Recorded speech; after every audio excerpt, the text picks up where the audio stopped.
नमस्कार छात्रों, YouTube channel में आपका स्वागत है और आप देख रहे हैं YouTube चैनल। आज के इस वीडियो में आप पढ़ेंगे कक्षा 9 का भूगोल में भारत, आकार और स्थिति। अगर अभी तक मेरा चैनल को आप लोग सब्सक्राइब नहीं किए तो सब्सक्राइब कर लीजिए और बेल आइकन बटन को दबा दीजिए ताकि मेरा वीडियो का नोटिफिकेशन आप लोग तक पहुँच सके। तो आइए शुरुआत करते हैं कक्षा 9 का भूगोल में भारत, आकार और स्थिति। छात्रों, कक्षा 9 का भूगोल में पहला चैप्टर में है भारत, आकार और स्थिति। तो इस चैप्टर में हम सबसे पहले जानेंगे कि ये है एटलस, विश्व का मानचित्र। जो नीला रंग का दिखाया गया है ये है समुद्र घिरा हुआ, और ये 7 महाद्वीप को दिखाया गया है। इनमें से जो है सबसे बड़ा महाद्वीप जो है अर्थात महादेश वह एशिया महादेश है, जो पृथ्वी के उत्तरी गोलार्ध पर स्थित है। और एशिया महादेश के दक्षिण में जो है हमारा भारत देश है, जो पीला रंग का दिखाया गया है। इसके बाद विश्व का दूसरा महाद्वीप जो है वह है अफ्रीका, जो हरा रंग का दिखाई दे रहा है। इसके बाद है तीसरा महाद्वीप जो है वह है उत्तर अमेरिका, जो ऑरेंज कलर का दिखाई दे रहा है। और इसके बाद जो है बैंगनी कलर का दिखाया गया है दक्षिण अमेरिका है। इसके बाद यूरोप है, जो स्याही कलर का दिखाया गया ब्लू कलर का, जो एशिया से सटा हुआ है, इसीलिए इसे यूरेशिया भी कहा जाता है। अर्थात कहने का मतलब है कि यूरोप और एशिया के बीच में एक यूराल पर्वत है, इसीलिए इन दोनों महाद्वीप सटा हुआ है, इसलिए इन्हें यूरेशिया कहा जाता है। और इसके बाद जो है छठा महाद्वीप जो है वो है ऑस्ट्रेलिया, और दक्षिणी गोलार्ध पर जो है वो है अंटार्कटिका। तो छात्रों, ये आप देख सकते हैं कि इसके साथ जो है महासागरों को भी दिखाया गया है। ये देखिए प्रशांत महासागर है, और अफ्रीका और उत्तर और दक्षिण अमेरिका के बीच में जो है अटलांटिक महासागर है। भारत के दक्षिण में जो है हिंद महासागर है। ये आप देख सकते हैं, ये पूरे विश्व का मानचित्र जो दिखाया गया है, ये नीले रंग का जो है ये जल वाला क्षेत्र है, महासागर से घिरा हुआ है। और ये रंगीन कलर का जो दिखाया गया है ये 7 महाद्वीप है। लेकिन दक्षिण में जो दिखाया गया है सफ़ेद रंग का ये आर्कटिक महाद्वीप है। लेकिन ये जो है महाद्वीप, यहाँ पर जो है कोई भी मनुष्य नहीं रहता है, सिर्फ वहाँ पर जो है पेंगुइन पक्षी और ब्लू व्हेल वगैरह जो है ध्रुवीय भालू वगैरह पाया जाता है, ठंडा प्रदेश है। तो छात्रों, आइए शुरुआत करते हैं कि भारत विश्व की प्राचीनतम संस्कृतियों में से एक है, और पिछले 5 दशकों में भारत ने सामाजिक आर्थिक रूप से बहुमुखी उन्नति की है। कृषि, उद्योग, तकनीकी और सर्वांगीण आर्थिक विकास में अद्भुत प्रगति हुई है भारत देश का। और भारत का विश्व इतिहास में भी महत्वपूर्ण योगदान रहा है। इसके बाद हम आते हैं भारत की स्थिति। तो भारत एक विशाल देश है और यह उत्तरी गोलार्ध में स्थित है। चित्र 1.1 में दिखाया गया है। इसका मुख्य भाग जो है 8 डिग्री 4 उत्तर से 37 डिग्री 6 उत्तर अक्षांश तथा 68 डिग्री 7 पूर्व से 97 डिग्री 25 पूर्वी देशांतर तक है। और कर्क रेखा 23.5 डिग्री 30 उत्तर में देश की जो है वह लगभग 2 बराबर भागों में बांटती है। कर्क रेखा जो भारत के मध्य से होकर गुजरती है। तो मुख्य भूभाग जो है दक्षिण पूर्व में अंडमान और निकोबार द्वीप समूह है, जो बंगाल की खाड़ी में स्थित है। और दक्षिण पश्चिम में लक्षद्वीप समूह अरब सागर में है पश्चिम में। और अपने एटलस की सहायता से इन द्वीप समूह को भी हम ज्ञात कर सकते हैं, जिसके पहले आपको हम जानकारी दे चुके हैं। और ये भी जानने योग्य बातें हैं कि भारतीय संघ राज्य जो है वह सबसे दक्षिणी बिंदु जो है वह है इंदिरा बिंदु, इंदिरा पॉइंट। सन 2004 में सुनामी जब आया था, सुनामी की लहर, तो इंदिरा पॉइंट जो है डूब चुका था, जो अंडमान निकोबार द्वीप समूह में है। इसके बाद हम आते हैं छात्रों भारत की आकार। तो भारत के भूभाग का कुल क्षेत्रफल जो है लगभग 32.8 लाख वर्ग किलोमीटर है। और भारत का क्षेत्रफल जो है कुल विश्व जो है विश्व के कुल भौगोलिक क्षेत्रफल का 2.4% है, जो चित्र में जो है 1.2 में स्पष्ट है कि भारत विश्व का 7वां बड़ा देश का गिनती में आता है। और भारत की स्थल सीमा रेखा जो है लगभग 15,200 किलोमीटर है और समुद्री तट रेखा जो अंडमान निकोबार द्वीप समूह तथा लक्षद्वीप समूह के साथ जो है 7,516.6 किलोमीटर है। तो छात्रों, भारत के उत्तर पश्चिमी, उत्तर तथा उत्तर पूर्वी सीमा पर नवीनतम बलित पर्वत है और इसके दक्षिण का जो भूभाग जो उत्तर में चौड़ा है और 22 डिग्री उत्तरी अक्षांश से हिंद महासागर की ओर सकरा है, त्रिभुज के आकार का। तो इसके पश्चिम में अरब सागर तथा पूर्व में बंगाल की खाड़ी है। अर्थात कहने का मतलब है कि भारत के पूर्व में बंगाल की खाड़ी है और पश्चिम तरफ जो है पश्चिम दिशा में वह अरब सागर है और दक्षिण में जो है भारत के वह है हिंद महासागर। और इसी हिंद महासागर के नाम से भारत देश का हिंदुस्तान का नाम भी पड़ा।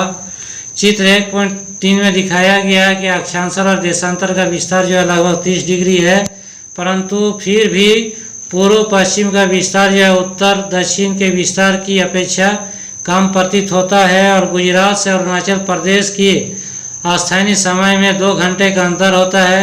42.5 डिग्री पूर्व देशांतर रेखा को जो भारत के मानक यामियोत्तर का माना गया है, जो कि उत्तर प्रदेश में मिर्जापुर से गुजरती है और अक्षांश का जो है प्रभाव दक्षिण से उत्तर की ओर दिन और रात की अवधि पर पड़ता है।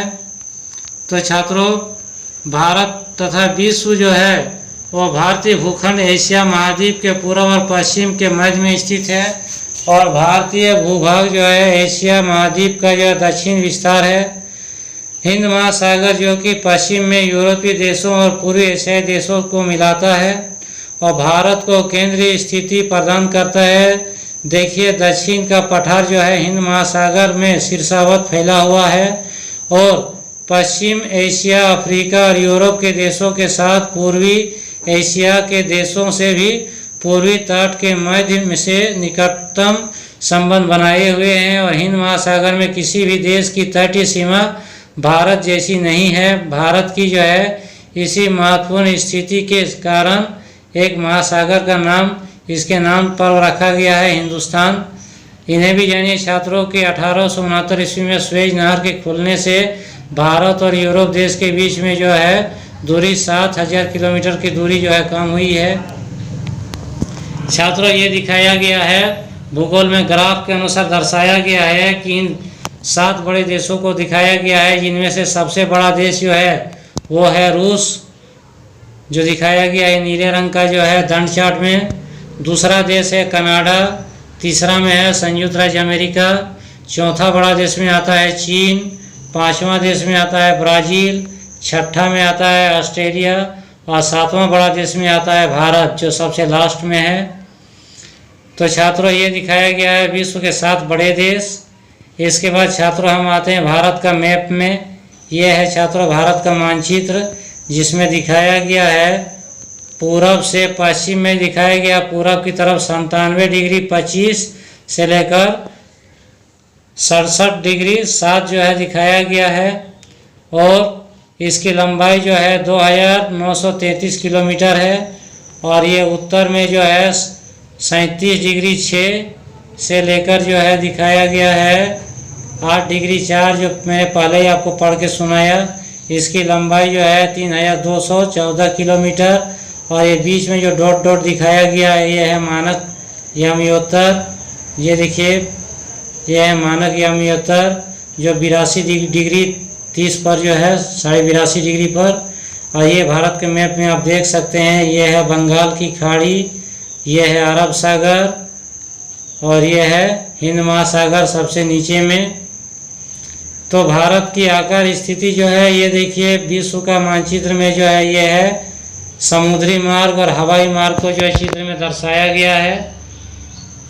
तो छात्रों, ये डॉट डॉट करके दर्शाया जो गया है ये है समुद्र में दर्शाया गया है, ये है जल मार्ग, जल जहाज का रास्ता जो अंतर्राष्ट्रीय व्यापार होता है जल मार्ग के द्वारा। और यह सीधा लकीर जो खींचा गया है ये है वायु मार्ग, जिसके द्वारा अंतर्राष्ट्रीय व्यापार होता है भारत देश के साथ विदेशों में। तो भारत का विश्व के देशों के साथ संपर्क युगों पुराना है, परंतु यह संबंध समुद्री जलमार्गों की अपेक्षा भूमार्गों से होकर था। उत्तरी पर्वतों के दर्रों से अनेक यात्री जो है प्राचीन काल में भारत आए, जबकि समुद्री मार्ग बहुत समय तक जो है ज्ञात नहीं थे, और इन मार्गों से प्राचीन समय के विचारों और वस्तुओं का आदान प्रदान होता रहा। और भारत का पश्चिम, मध्य और पूर्वी एशिया तथा दक्षिणी एशिया के पड़ोसी देशों के साथ एक अद्भुत संपर्क रहा है भारत देश का। और इसी प्रकार उपनिषदों, विचार, रामायण तथा पंचतंत्र की कहानियाँ जो है भारतीय अंक एवं दशमलव प्रणाली आदि संसार के विभिन्न भागों तक जो पहुँच सके। मसाले, मलमल आदि कपड़े तथा व्यापार के अन्य सामान भारत से विभिन्न देशों को ले जाए जाते थे। और इसके विपरीत जो है यूनानी स्थापत्य कला तथा पश्चिमी एशियाई की वास्तुकला के प्रतीक मीनारों तथा गुंबदों का प्रभाव हमारे देश के विभिन्न भागों में देखा गया है। तो छात्रों, भारत की भूमि की सीमाएं उत्तरी पश्चिमी में पाकिस्तान और अफगानिस्तान के साथ, उत्तर में चीन, नेपाल और भूटान के साथ तथा पूर्व में म्यांमार तथा बांग्लादेश के साथ सटा हुआ है, जो भारत के पड़ोसी देश हैं। भारत का दक्षिण एशियाई के साथ जो है भारत देश के साथ जो है सात केंद्र शासित प्रदेश है और 29 राज्य हैं। ये देखिए दिखाया गया भारत और उसके पड़ोसी देश। भारत के पश्चिम में है, उत्तर पश्चिम में अफगानिस्तान और पाकिस्तान, उत्तर में चीन, तिब्बत, नेपाल, भूटान, और पूर्व में है बांग्लादेश और म्यांमार। इसके बाद है पूर्वी सीमा पर है बंगाल की खाड़ी, पश्चिमी सीमा पर है अरब सागर, दक्षिण में है हिंद महासागर, और एक द्वीपीय देश जो है भारत के दक्षिण में वह है श्रीलंका। तो इस प्रकार दक्षिण में समुद्र पर हमारे पड़ोसी दो द्वीप समूह जो है वह राष्ट्र श्रीलंका और मालदीव है, जो भारत और श्रीलंका के बीच में छोटा समुद्री रास्ता, पाक जल संधि तथा मन्नार की खाड़ी है। और मालदीव जो है दक्षिण समूह के दक्षिण में स्थित है। तो अपने पड़ोसी देश के साथ भारत के भौगोलिक और ऐतिहासिक संबंध कुछ बहुत अच्छे रहे हैं। और अपनी एटलस में एशिया के मानचित्र में देखा कि भारत कैसे जो है अलग दिखाई देता है, जो पीले रंग का दिखाया गया। तो छात्रों, इस अध्याय में जो है ये है महत्वपूर्ण अभ्यास का जो है MCQ क्वेश्चन, ऑब्जेक्टिव टाइप। इन्हें जो है आप जो है इन्हें बनाने का कोशिश कीजिएगा। जैसे पहला क्वेश्चन है, कर्क रेखा किस राज्य से होकर नहीं गुजरती है, तो ये हो जाएगा आपका उड़ीसा। दूसरा है, भारत का सबसे पूर्वी देशांतर कौन सा है, तो सबसे पूर्वी देशांतर है 97 डिग्री 25। उत्तराखंड, उत्तर प्रदेश, बिहार, पश्चिम बंगाल और सिक्किम की सीमाएं किस देश को छूती है, तो ये हो जाएगा आपका नेपाल। इसके बाद जो है ग्रीष्म अवकाश में आप यदि करवती जाना चाहते हैं तो किस केंद्र शासित प्रदेश में जाएंगे, तो ये आपका हो जाएगा लक्षद्वीप। इसके बाद है, मेरे मित्र एक ऐसे देश के निवासी है जिस देश के सीमा भारत के साथ नहीं लगती है, तो इसमें से जो है भारत देश के बॉर्डर के साथ सटा हुआ नहीं है, वो है ताजिकिस्तान। और इसके बाद जो है ये है आपका क्वेश्चन जिसका उत्तर आपको देना है। तो इसमें है पहला क्वेश्चन, अरब सागर तथा बंगाल की खाड़ी में स्थित द्वीप समूह का नाम बताना है। तो अरब सागर में है लक्षद्वीप और बंगाल की खाड़ी में है अंडमान निकोबार। और भारत का पड़ोसी देश जो है, भारत का द्वीपीय देश जो है वो है आपका श्रीलंका। इसके बाद पूछा गया कि उन देशों का नाम बताएं जो क्षेत्रफल में भारत से बड़े हैं, तो भारत से 6 बड़ा देश है, जिसका जो है आपको हम धन चार्ट में दिखाया गया, रूस, कनाडा, संयुक्त राज्य अमेरिका, चीन और ऑस्ट्रेलिया, ब्राज़ील। इसके बाद जो है सूर्योदय जो है अरुणाचल प्रदेश के पूर्वी भाग में, गुजरात के पश्चिम भाग में जो है 2 घंटे क्यों होता है, तो इसके जो मैप में आपको दिखाया गया है। इसके बाद है हिंद महासागर में भारत की जो है केंद्रीय स्थिति में इसे किस प्रकार लाभ प्राप्त हुआ है, तो अंतर्राष्ट्रीय व्यापार में लाभ प्राप्त हुआ है सुएज नहर खुलने से। तो छात्रों, ये है परियोजना कार्य और मानचित्र में इसको आपको दर्शाना है। छात्रों, अगर मेरा वीडियो आप लोग को अच्छा लगा हो तो सब्सक्राइब जरूर कीजिएगा। धन्यवाद।